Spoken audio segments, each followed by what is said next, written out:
Nakalugod namin kayong tinatanggap sa online session tungkol sa pagsuporta sa mga inisyatiba ng inyong anak.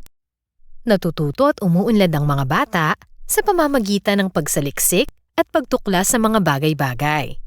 Mahalagang hayaan natin silang gawin kung ano ang interes nila. Kadalasan, pinipigilan natin ang mga bata kahit wala naman tayong maayos na dahilan. Bago magsabi ng hindi, tanungin muna ang sarili. Ano ang mali sa kanilang ginagawa? Sundan at samahan ng mga bata sa kanilang ginagawa. Alamin kung ano ang gusto nilang gawin at suportahan sila. Maliban na lang kung nakikita ninyong hindi ito makakabuti sa kanila. Bilang halimbawa, tingnan natin si Pedro kung paano niya tugunan ang inisyatiba ni Paulo.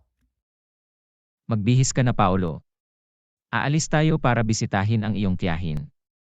Isuot mo yung shorts at kamiseta na binili natin noong nakaraang linggo.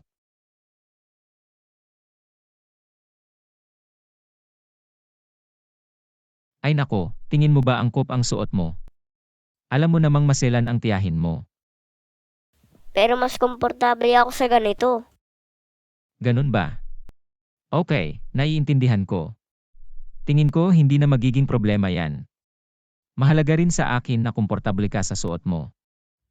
Isipin natin ang reaksyon ni Pedro sa senaryo na yon. Sang-ayon ba kayo sa reaksyon niya? Bakit?